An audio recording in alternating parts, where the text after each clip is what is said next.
Hi Siri, I'm looking for a new podcast, one that preferably is hosted by a UF Hall of Famer, one that airs every weekday that would bring me everything I need to know about the Florida Gators, including news, analysis, and opinions. Siri, is there such a show? Have you heard of PodUp with Matthews in the morning on Facebook, YouTube, Twitter, or any podcast platform?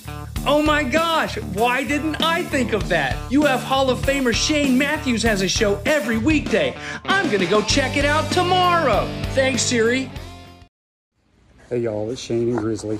We're taking the week off, getting ready for Gator football. As Coach Napier says, submarine season. Seth Harp will be hosting. We'll see you folks next Monday. It's time to go. It's Gator football season. Go Gators.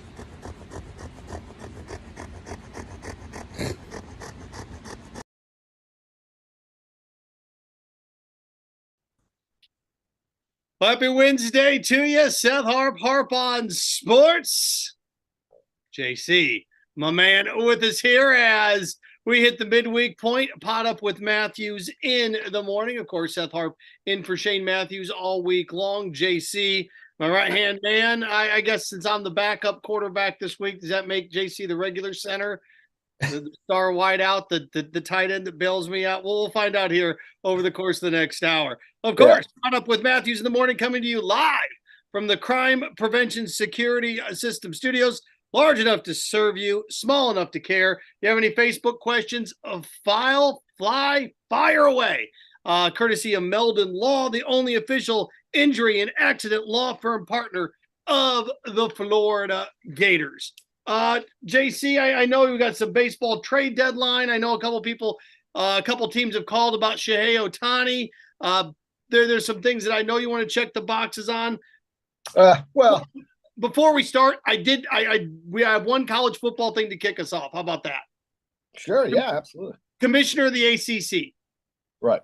Jim Phillips comes out yesterday and says adamantly, our students are not employees. They're students first. JC, this comes out minutes before a story publishes that Olivia Dunn at LSU can't even go to class anymore because of the attention, the distractions. As star profiles, Johnny Manziel had the same type of thing on campus at Texas A&M. I don't think people realize to some extent how much the athletes are separated from the regular student population in terms of tutors going to class, what classes they take. Some are in the general population, but a good chunk, especially of football players, aren't.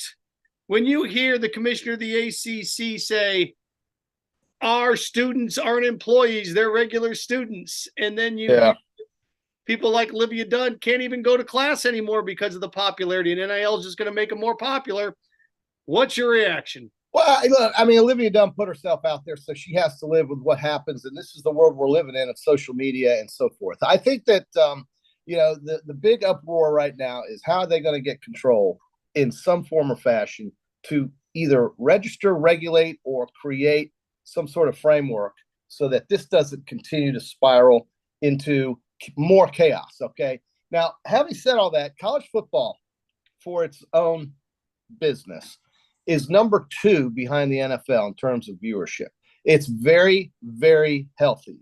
The money is going to flow into these conferences from the networks.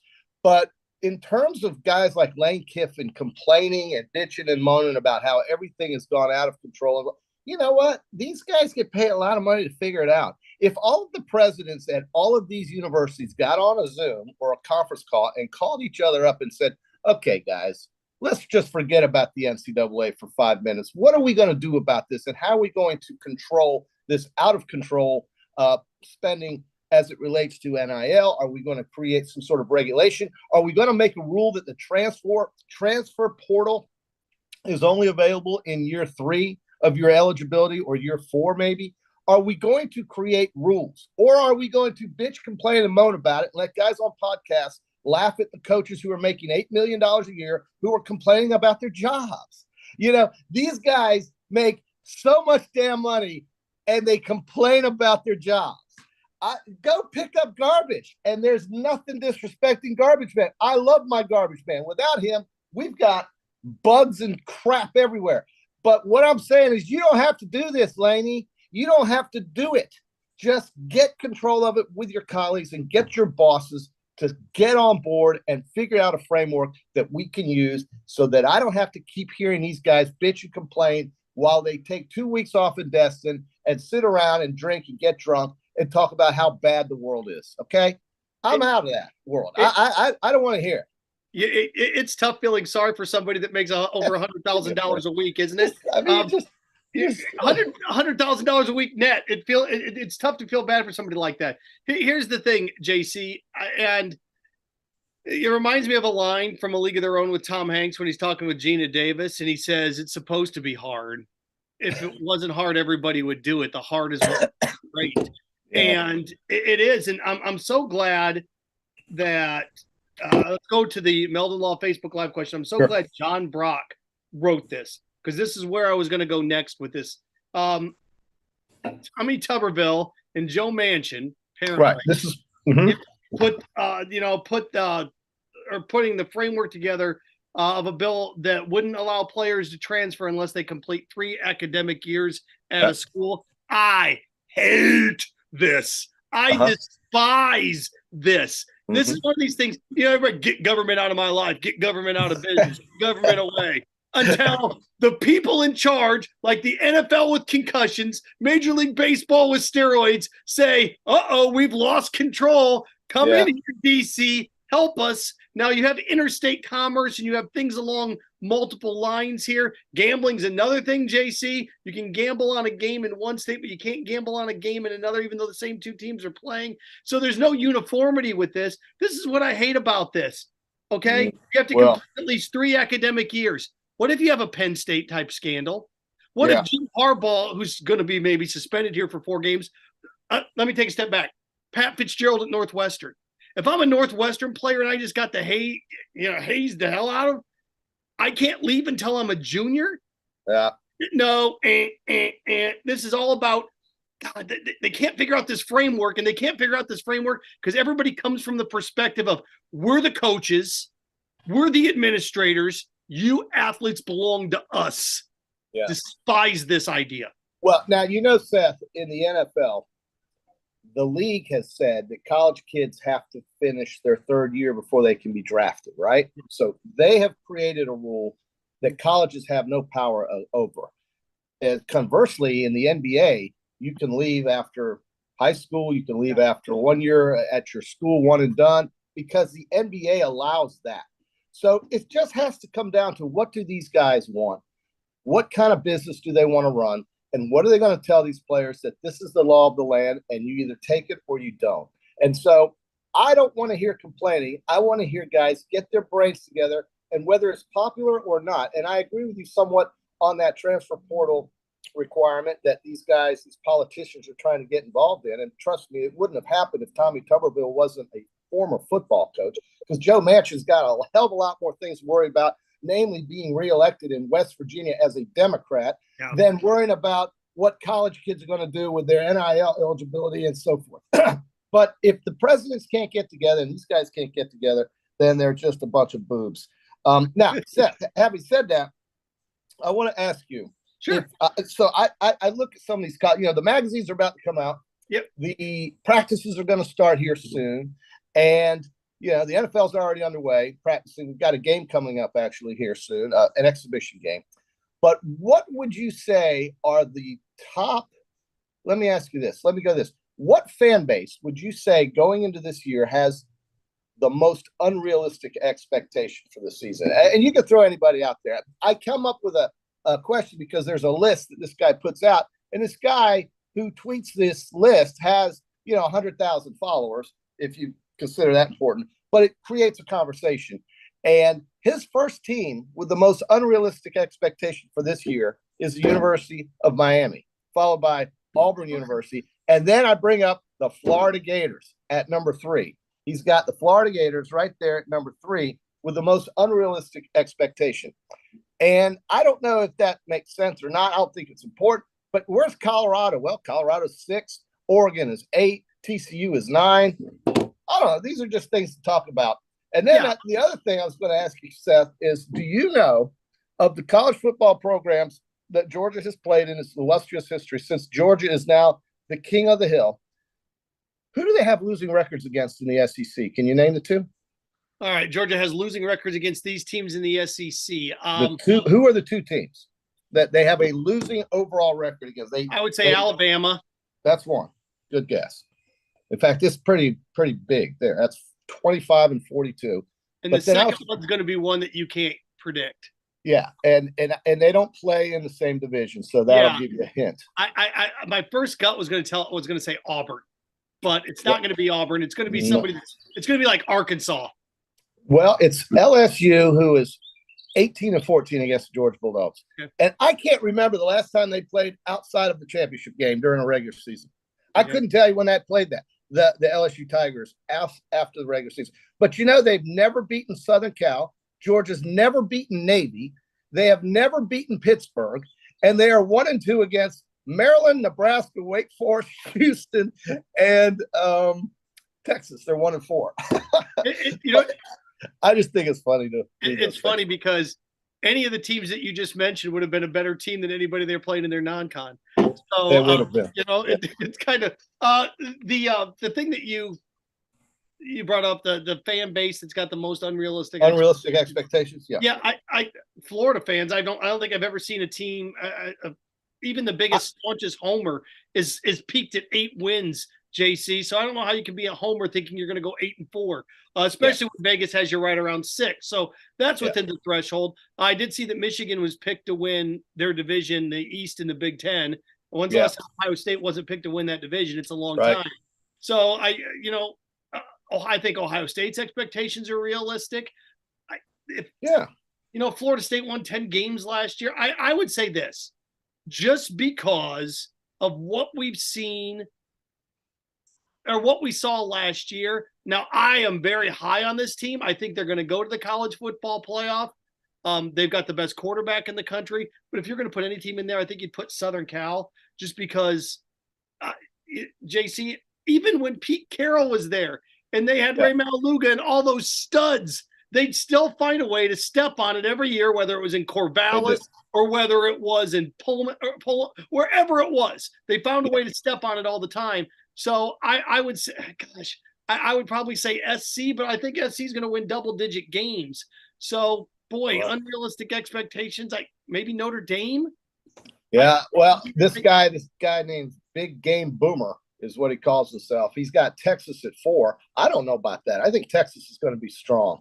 And Texas, like you said, with Southern Cal, has that propensity to head up to Iowa State and just lay an egg, right? Last year they lost to Texas Tech. After playing Alabama to the wire at home. Here's another one, Texas A&M. This guy's got Texas A&M with unrealistic expectations. I guess he doesn't believe in Connor Wegman. But, Colorado at 6. I don't know. They may win 2 games. Who thinks they're going to win more than 3 games at Colorado? I think that's just hype. Like, Deion's there. They're going to win 8 or 9 games. Nobody's saying that. I always look at, Vegas – I don't know about this. Vegas doesn't build those billion-dollar cathedrals by them. They build it by them being right. So they're pretty close 90-95% of the time. Vegas is opening. What's their line on Colorado wins this year? It's like 4.5 or 5. I'm going under. Yeah. I think that's an under because I don't believe in his roster. I don't think he's got anybody that's really worthy of Division I college football. And I'll tell you, with Florida at 5.5, I just still can't believe that every book has Florida at 5.5.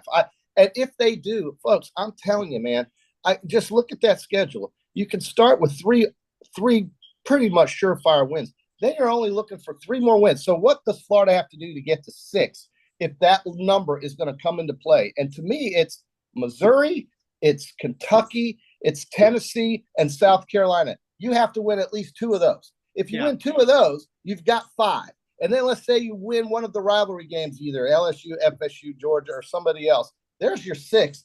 And I think that's how they're looking at it. But I don't think Florida can go. I don't think Florida's going to go 2-2 with those 4 teams I just mentioned. I think there's a good possibility that if they're good, they can win 3 or 4 of those games. I don't know. I just think between those 4 teams, Missouri, South Carolina, Kentucky, and who was the other one? Tennessee. You got to win 3 out of those 4, and then you've got no problem getting over 5.5 wins. And I think it's a good bet. Well, other than the 2 ice cream cones that you have at home, McNeese State and Vanderbilt, the other one.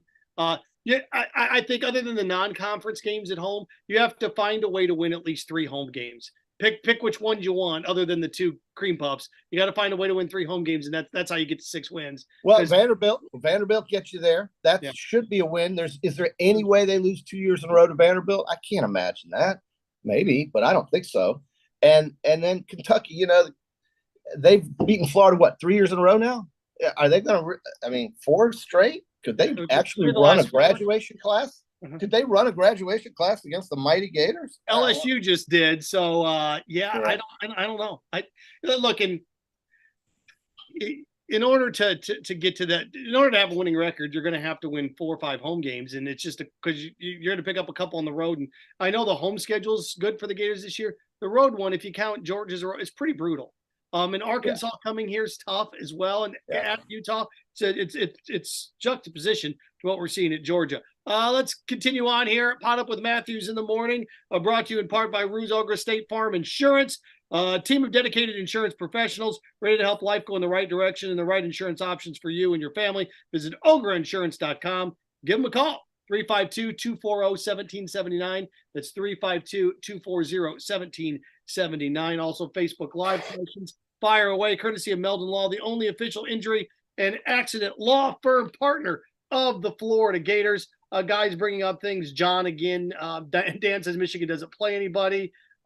John talking about the Mansion and Tuberville projection, or at least bill that they're trying to put together, that says you cannot leave until after 3 years of academic standing or begin to transfer. I got a question then. Does that mean coaches can't leave?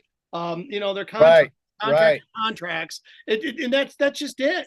Why do we want them to tell the leagues how to run their business anyway? Why do we want these, like you said, why did we complain about too much government in our lives, and now we're asking them to get in our lives?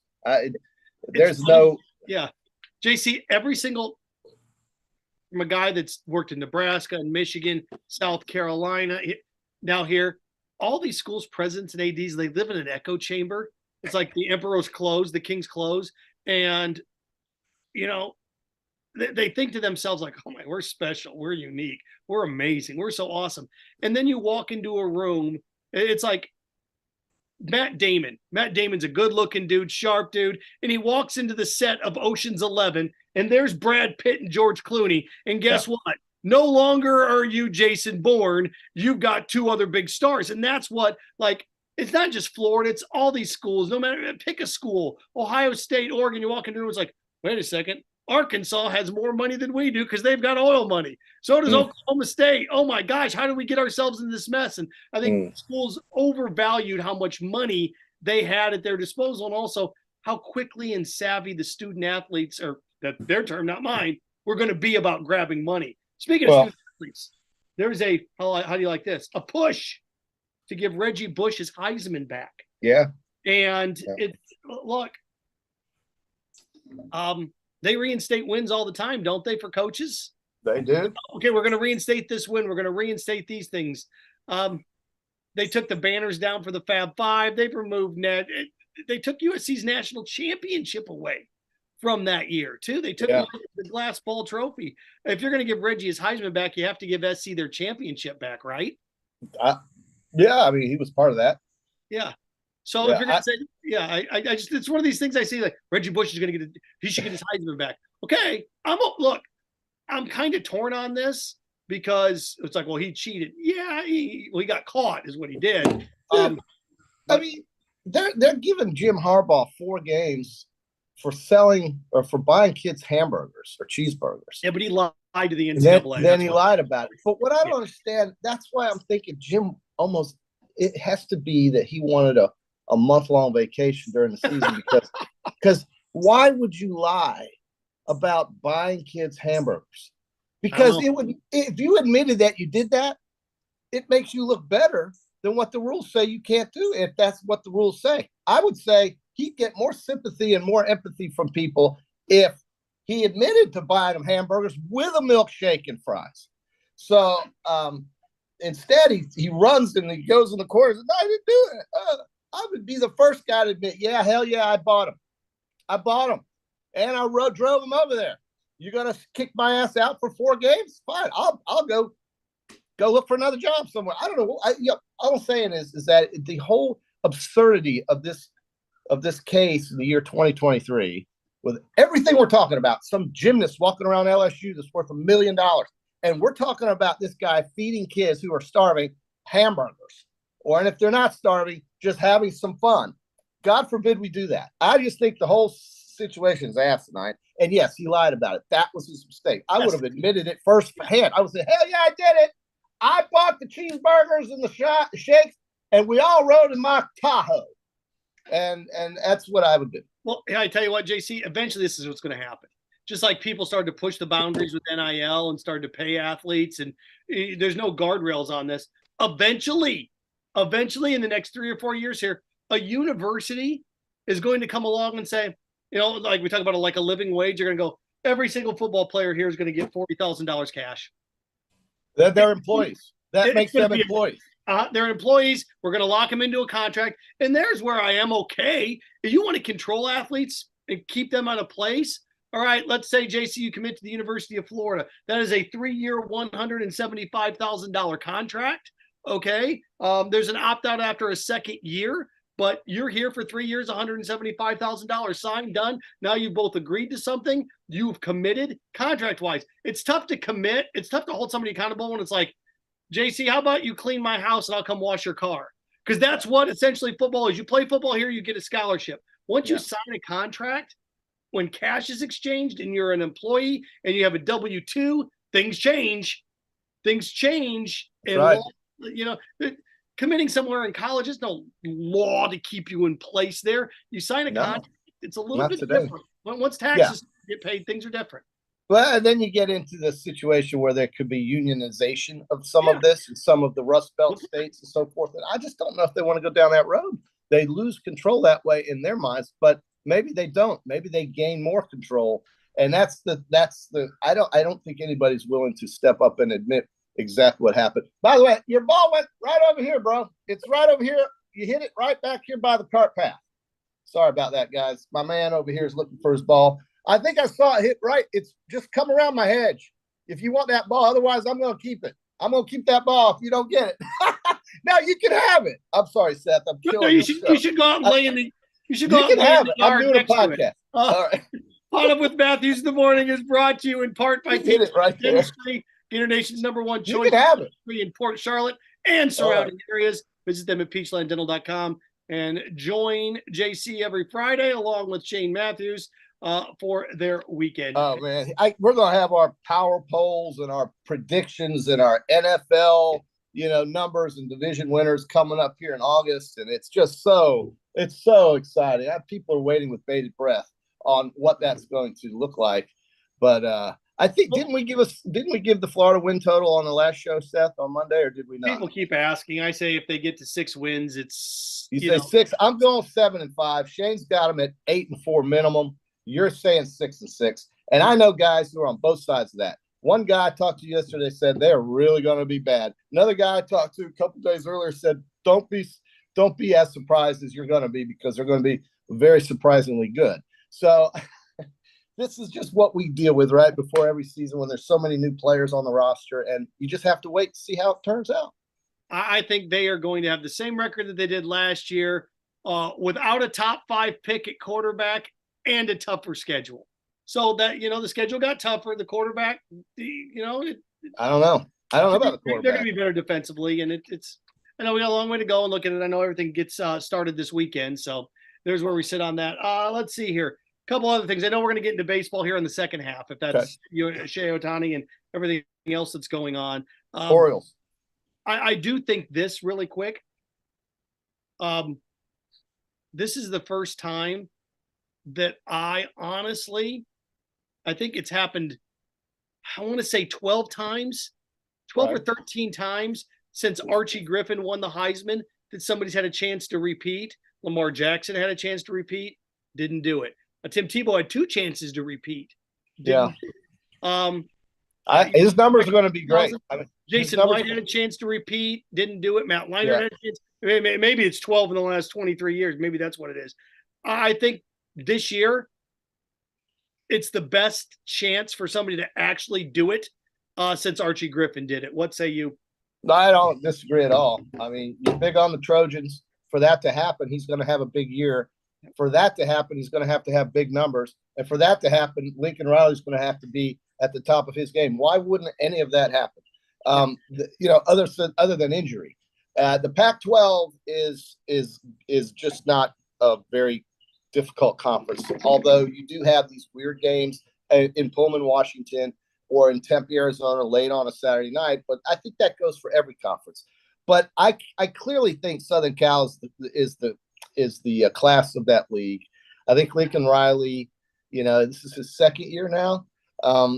He'll be better than his first. They'll have probably better players on defense because that's where they were exposed last year.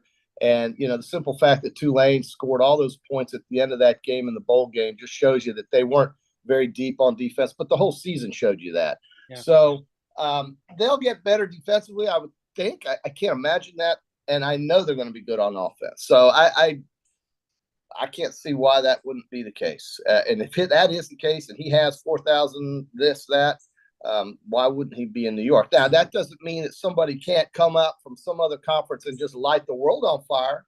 Graham Mertz has thrown for 4,000 yards for the Florida Gators, and they upset LSU in Baton Rouge on Saturday night. Okay, then we got, more narratives to talk about, more stories. It's more realistic for me to see Caleb Williams light up Oregon State than Graham Mertz light up LSU. But you never know. This is why we play, right? Let's see here. Dan Bond writing, the Heisman used to be an upperclassman award. No longer. There'll be a repeat winner soon. Agree, Dan. Greg Steele writing in, so Arkansas made the schedule harder because the rest of the schedule is the same as last year. No, it's not the same. You have to go to LSU.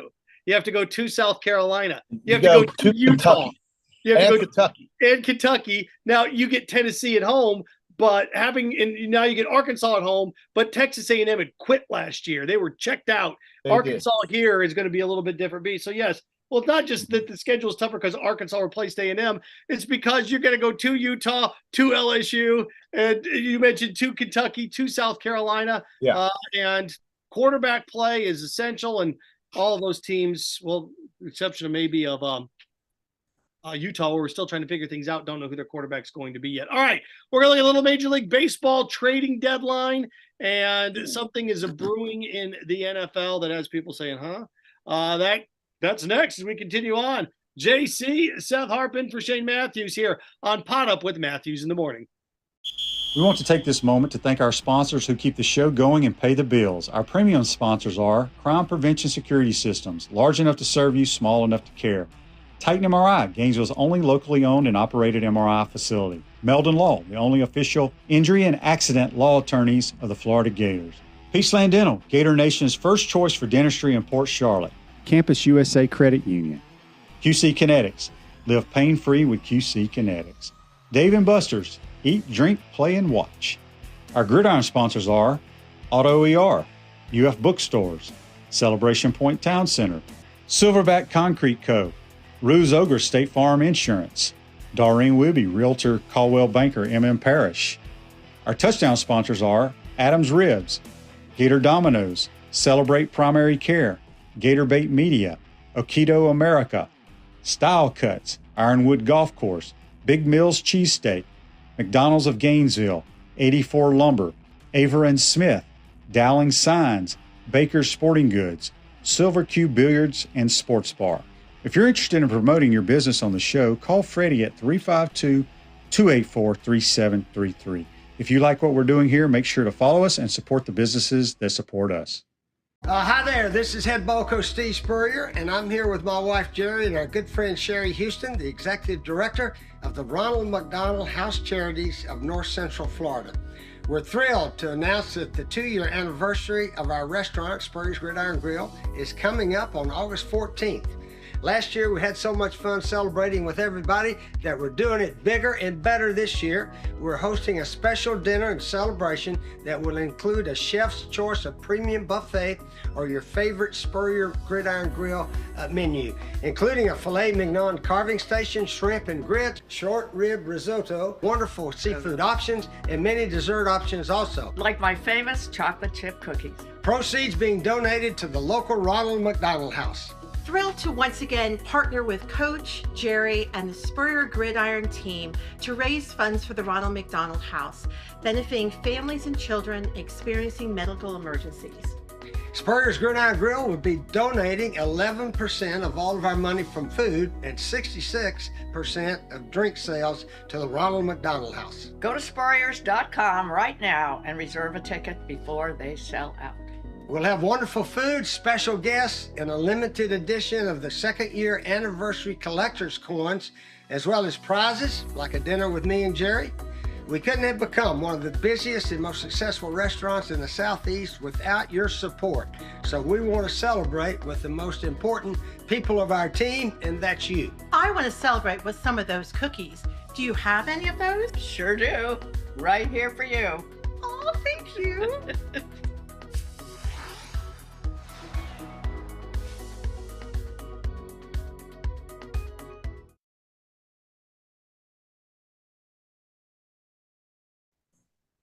PodUp with Matthews in the morning. I'm moving along with you here on this Wednesday.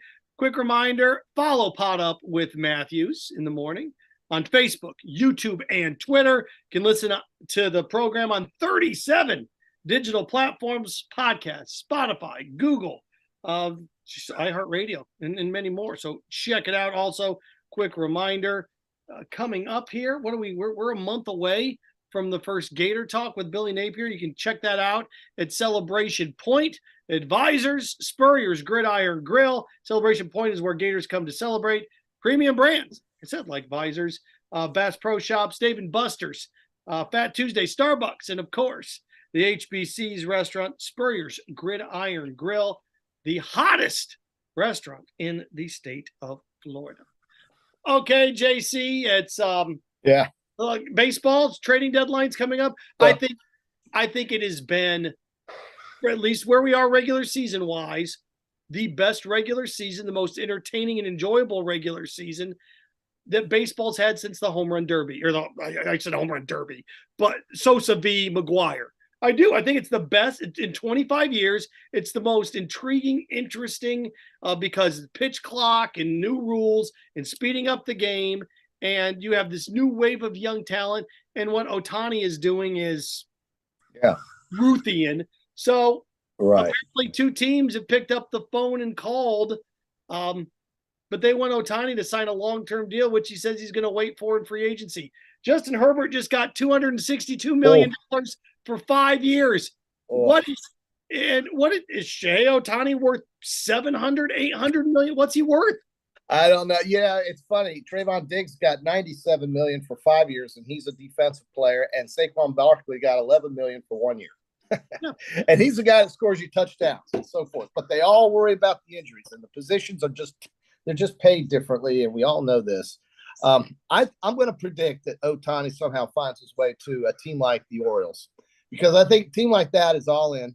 I think a team like that has decided that, after 3 decades of being pathetic, and being nothing more than a minor league franchise, they have decided they want to probably win that division. And that's why one of the reasons why I agree with you on the way the baseball's gone this year. Cincinnati's been a pleasant surprise. The Tampa Bay Rays have led for most of the season up until now, but you've got the Baltimore Orioles. Yeah. And so, I think that does create interest. I'll tell you one thing you can always bet your life on.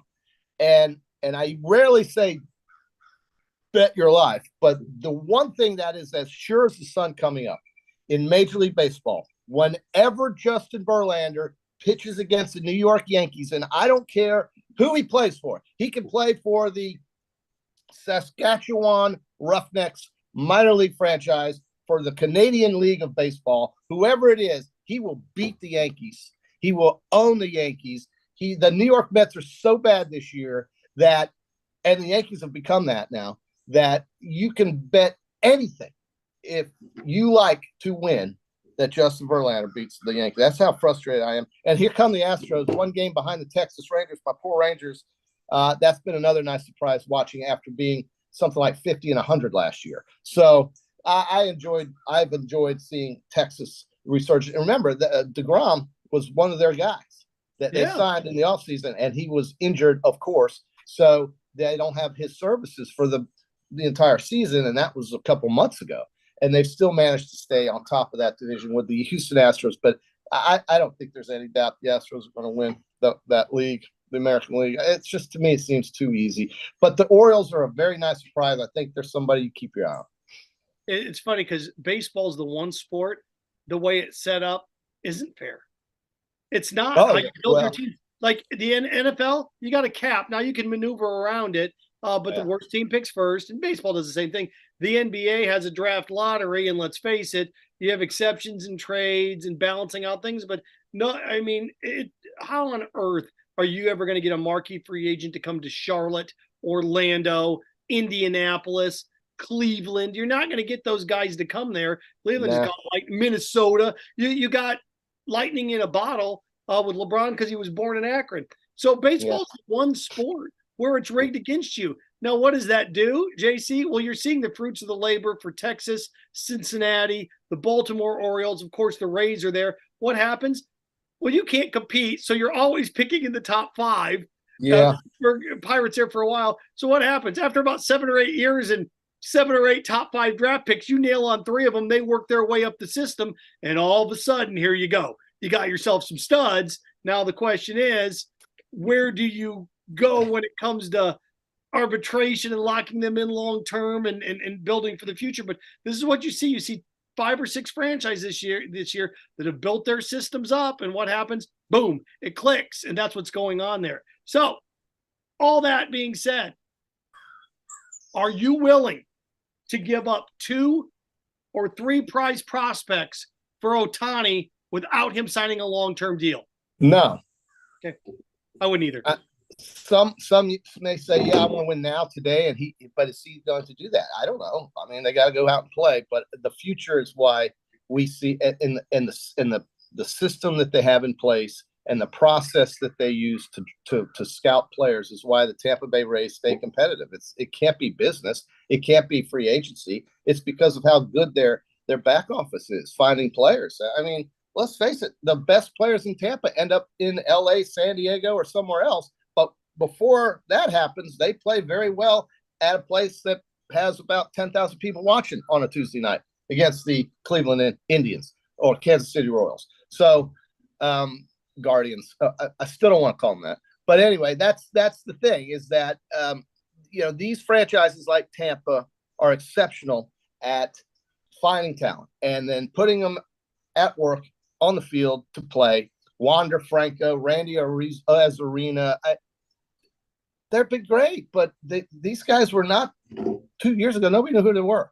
And I think it's great that Tampa is able to do that consistently. And now we see what's happening in Baltimore, Texas. Texas has some money. They could go buy some players at the trade deadline. It all comes down to who's going to buy it, who's going to sell on August 1st. I think the Yankees are in a position now where, unless Aaron Judge tells them I'm coming back for the last 2 months of the season, they may be selling. I don't know. I just don't know what the prospects for them are right now. They're in last place. They're awful. Yeah, and that division, oh my gosh. That's just it. Everybody's wondering what happened with the Rays. What happened with the Rays is they're in a division where everybody's above 500. The worst team is the Yankees. And if you put the Yankees in the American League Central, they'd be in first place despite all their injuries and struggles. So the juggling act continues. And if I am too, there's talk about, and I always try to tell, we have Rays fans that are students that are at the college journalism like, hey, did you hear that the Rays are in the sweepstakes for Ohtani? I'm like, there's a better chance that I moonwalk on the actual moon than the Rays trading for. It's just not going to happen. Would I love to see it? Of course I would love to see it. But marketing wise, and I mean, you'd have to overpay him by $100 million, and that franchise didn't get where it is. Now, would it be a good idea to go into a new stadium with him and push that agenda forward? Of course it would be. But do we know that he's going to leave California, or do we not know that? His best place maybe just staying put. because what's the story with LA, Trout? I mean, how long is it for Trout? How long is he out for? Because the Angels, if they're going to make a run, if they're going to be buyers, does he have to come back, or is he? I mean, is he done for the year? What's the story on Trout? I don't know. He's still on the 15-day injured list or whatever. Is it just 15? If it's just 15, but they extend that. You know, you can be on that for 29 days, and then they come on and go, okay, now it's 30. The disabled list and the injury list, when they changed it to just from 15 to 10, and they move it back, and you can go on 30. Well, I mean, to their credit, they're 7-3 in their last 10 games. I need to pull up the standings, but I don't think they're out of this. And if you have a chance to make a run at a wild card or at the division, you don't sell and you don't get rid of your biggest star in probably the history of the franchise. So why is he automatically assumed to be leaving Los Angeles? I don't know if that's the truth. I don't know that at all. Brand-wise, popularity-wise, I mean, the only place you can put him in Seattle, but Seattle again. Seattle. Well, because of Ichiro and the Japanese connection there and the Asian population. Look, I get it. It makes sense. To me, the West Coast makes sense. If not the West Coast, then New York. Chicago could work a little bit. Miami wouldn't. The Marlins would have the money. The Angels are 3 games out of a wild card and 6 out of the division lead. Are you just giving up now? I don't think that's. I don't think it's a given that dude's out of there. I mean, maybe I'm wrong, but if I'm trading for him, you better give me. I need a ransom in return, and I need him to sign it. Whatever deal we're going to do, if I'm trading 3 prospects for him, I need you to sign a 10-year, $500 million deal. I need you to sign this. I can't, you know what I mean? If I'm trading for you, I'm going to get you to a long-term deal. And his agent, his people are adamant that he's going to test free agency just to see what the bidding get up to. JC, mark my words, July 26th, he's getting $500 million. He's going to get $500 million. He's going to get $500 million. He's worth $20 million just by what he's done pitching. Yeah, it is true. He hit 50, which, so there you go. I kind of see what these running backs are thinking, though. But I also know that the ownerships of these teams, Barkley gets $11 million. But what are the Giants without him? They're going in the tank. What do the Bengals have without Joe Mixon? I know you can shake a tree and there's a running back, but some of these guys really are special players. I don't think Josh McDaniel and the Raiders are going to do any better than they did last year without Josh Jacobs.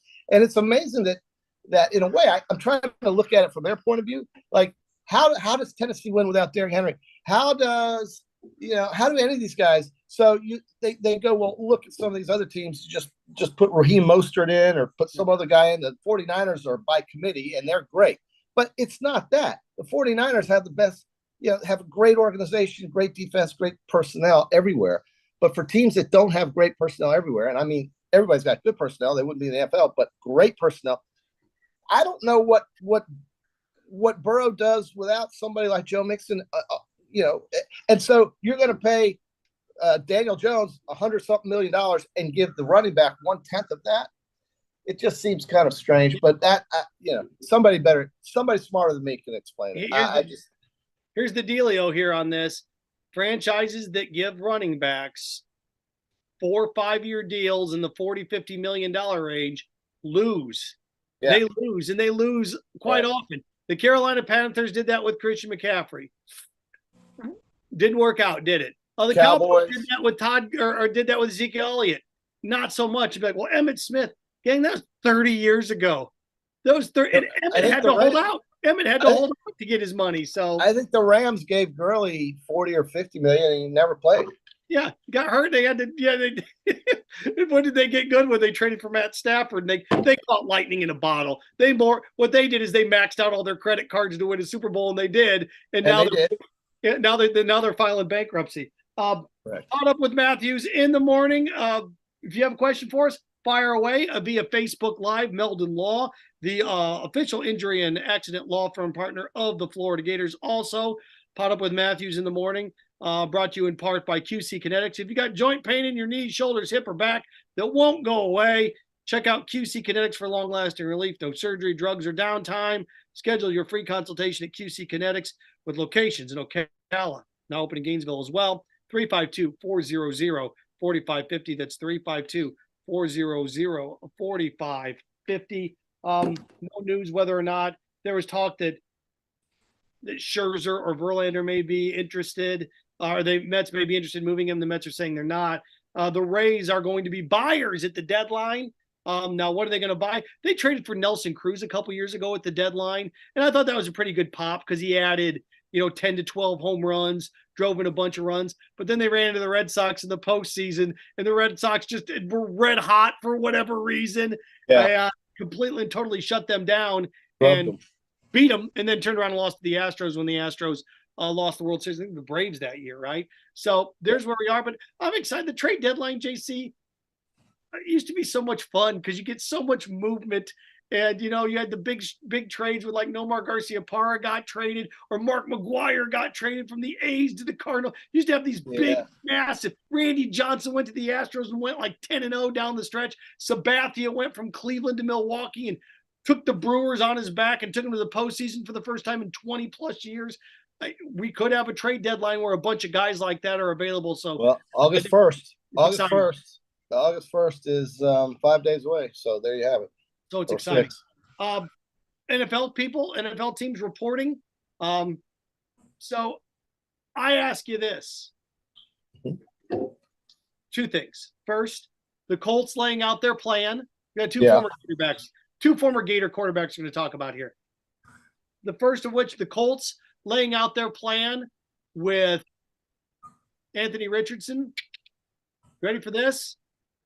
They are going to split snaps with Gardner Minshew in training camp over the course of the 3 preseason games. Minshew is expected to start the season, and then the former Gator signal caller expected to take over after the bye, late October, early November. We'll see. We all think this. Do you like this idea though, where you come out and go, because this is what we're going to do? Okay. What if Anthony Richardson's just balling out? And you're still going to. They're not going to wait. Yeah. No, listen. This coach from Philadelphia, he's Gardner Minshew's coach with the Eagles, right? So the system is well known with Gardner Minshew, but they didn't draft Anthony Richardson in the first round at number 4 or 5. Was it? What was it? 4? Yeah. They didn't draft him to sit him. He's going to play. He's probably going to play a lot or more than half the year. And I don't know if they're going to wait 10 weeks for that to happen, depending on how Gardner Minshew plays. I mean, the Colts are in a division that's very, let's just say it's not the hardest. And I think, they have a chance of being hopefully better than they were last year. The Colts are, that division is really, it's just throw up and see. I like Jacksonville, though, this year. But as far as the Colts go, I don't know. I don't know what. I think it's all about how Gardner Minshew plays. And if he's just not getting it done, I think we see Anthony. They didn't draft him to sit. They didn't. He's a superior talent in that respect, but is he ready to play quarterback at that level? And man, that was a surprise when he was drafted that high, to me anyway. All right, who gives your team a better chance to win in week 1? The Colts with Anthony Richardson starting at quarterback, or the Bucks with Kyle Trask starting at quarterback? I mean, yeah, and that's the other situation down there. Baker Mayfield, they bring him in. If Kyle Trask is the guy, I don't think they waste their time with Baker Mayfield. So I'm not sure Kyle Trask is the guy. I think Baker Mayfield's going to get that nod. Yeah, and look, this is the way I look at it too. He gets hurt. He gets injured a lot. He struggles at times. I think Kyle Trask is going to get his shot, gang. And the thing at some point. The thing about the preseason, especially the way now it's condensed to 3 games, if you're a Kyle Trask guy and you're a Gator and you really want to see him play, then Minshew's going to get what? He's going to get first series snaps, maybe 2 series in the first preseason game. And then JC, Kyle Trask is going to get the rest of the first half for the first preseason game. So this is one of these things where being the backup or projected that may benefit you a little bit more because you're going to get to see more time and you're going to get more time with the offense here. Now, again, depending on how they split snaps and how things work, Kyle Trask is going to get his shot. I hope so. I mean, Baker's going to get hurt at some point. Yeah. It's just the way the Kyle Trask career works, right? I mean, he sits around and waits in Florida. Then he's spectacular. This guy hasn't played in 3 years, 2.5, 3 years. I don't know what kind of football shape you're in when you sit that long. But I mean, as pathetic as the Bucks were on offense last year, he still didn't even sniff the field. Didn't even sniff it. They had the other guy. Yeah, Blaine Gabbert was backup. Yeah, he was the backup. So I don't know what the story is for Trask. He's still on the roster, so I hope you're right. I'd love to see him get a shot, but he has to be ready to play. And this is big business right now. And Tampa is coming off a very, very pedestrian year last year. Yeah, and it's one of these things that where I am with Kyle Trask is this. You have a push for people like he should. When Brady came back, it's like, I hate this for Kyle Trask. Gang, if Brady would have stayed retired last year, Kyle wasn't going to quarterback. It was Blaine Gabbert. Kyle has to beat out Baker Mayfield. He was not going to beat out Tom Brady. So Kyle did not beat out Blaine Gabbert for the backup job. Now you're going to get to see them both on the stage at the same time with Baker Mayfield. If he struggles and can't beat out Baker Mayfield, maybe it's Kyle Trask, not everybody else. So we'll see. I hope we're going to get to see significant time from him. By the way, you can catch every single Bucks preseason game on ESPN 98.1 FM, 850 AM, WRUF. As once again, home for the Bucks is. We see if Kyle Trask can get this done and become the starting quarterback. Yeah, that'd be thrilling. Give us some interest. Jacksonville, schedule is much harder this year. As a division winner, you now are scheduled against other division winners. You got the 49ers, you got the Chiefs, you got the Bengals. and the good news is that they're down here in Jacksonville. Get them at home. I think they got a puncher's chance, right, in one of those 3 games, maybe. Maybe. But Jacksonville to me is very interesting. I love that they signed Ingram to a 4-year deal. I think he really showed at tight end that he can do it, and I think he played for a contract and he got it. So Jacksonville has to play better defense, and if they can do that, stay in these games and not require a 30-touchdown comeback like they did against the Cowboys and the Chargers, then maybe they can win 9 games again this year. It's going to be very interesting, but the schedule is not as easy as it was last year. Well, in the AFC, this is just the NFL in general. You have guys on rookie deals, and you have rookie windows. The Chiefs won the Super Bowl with Mahomes in his rookie window. The Bills could not with Josh Allen. The Chargers could not with Justin Herbert. He's a $50 million quarterback. And, Brady always took about 80% of what he could get to keep more money around because he knew he could make more money on the other end with endorsements and other things that he was doing. Not that he did a ton of them. But, we had Mike Duraco on yesterday, and he talked about how next year he expects the Jags to get the Trevor Lawrence deal done, which would be on par with what the Chargers just did with Justin Herbert. JC, you and I don't know. Once you kick $50 million in for a quarterback, the Bengals have to pay Jamar Chase. So doing Chase and Burrow, that's less money to go around. So the Bengals and Jaguars window, it's like, well, they're going into their window. No, gang, their window is now. Their window is now because once you pay that quarterback $50 million, what the Chiefs have to do once they give Mahomes big money, they had to trade Tyreek Hill. Now, they caught lightning in a bottle because they drafted Pacheco. They traded for Kadarius Toney. They're able to get some things done that push them. But now with the Chargers paying Justin Herbert $50 million, they got to decide what to do with all those guys on defense because they can't pay them all. So these windows are now for these teams. That doesn't mean they're not still going to be good, but the Christian Kirks of the world and all these free agents, Josh Allen, the defensive player for the Jags, they can't sign him. He's going to hit free. You can't pay him $10 million a year when you're going to pay Lawrence. So I think this is just interesting where we're talking about like building for the future. It's great. But once that quarterback goes off the rookie deal, you better nail your draft picks. The Chiefs have done that. That's why they've been successful. They have. And, Mahomes is just so rare. He's special. And now with all these new contracts coming out, he's something like 5th or 6th or 7th in terms of highest paid. He'll get another one if he stays healthy and plays a lot, and he will. But, you look at Lamar Jackson. He just got this nice deal. And I think, and I could be wrong about this, but I think he's won just as many playoff games as Trevor Lawrence. So, I mean, when you think about, okay, who do you want to make the face of your organization? Does it matter that they do well in the postseason, or does it only matter that they don't do well in the regular season? And to me, I invest in guys that get me to championship games. And that's how I would look at it. And Lamar Jackson just hadn't done that. But they gave him that contract because he's the face of the Baltimore Ravens. And they are going all in with that guy who's won 1 playoff game in his career. 1. And it was a very lucky win in a wild card game against Tennessee. And they were very fortunate to win that game because he was awful. and he was awful against the Chargers, and he was awful against somebody else in seasons prior to that in the playoffs when they lost at home. So Lamar Jackson gets all this money because he can run around and make things happen during the regular season, and then what? So I don't know.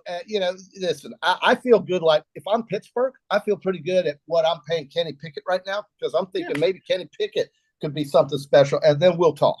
But the Bengals are going to give Joe Burrow the biggest contract in the league, I think. Yeah. And if they do that, then I don't know. It's like you say, they got to have money for others because he can't do it by himself. As great as he is, he's got to have Chase. He's got to have Higgins. He's got to have Mixon. We talked about this. He can't do it without those players. He wouldn't have won anything at LSU without those other guys. You've got to have dogs all over the field to be successful in that league. And with the imbalance of salaries, the Giants, I'm telling you, if Barkley just sucked it up and said, all right, give me $11 million and I'm in. And that's just the way it goes. But Dave Jones has no chance without Barkley, and the Giants have no chance to win anything without Barkley, and they know it, but that's the market. So that's how it works. Yeah, and what Saquon essentially did there was by signing the deal, they can franchise him again next year. So he basically turned this into like a 2-year, $23 million deal is what he did. Which Well, they offered him 26 for 2 years, and they were going to tag Davy Jones, and he turned them down. He turned down the Giants. They offered him $26 million for 2 years. And he said no. And that's exactly what he's going to end up getting or slightly less. They would have tagged David Jones, but that's not how it worked out. Always great, no. JC. Quick reminders, we wrap things up.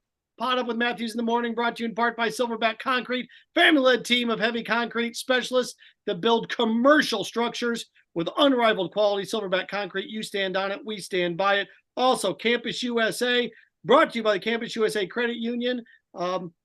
Put some star power to work in your financial life with Campus USA Credit Union. I know you're going to be back on Friday. For the first half. I know Zach Blobner from Tampa is going to join me in the second half because we're going to get some Rays Bucks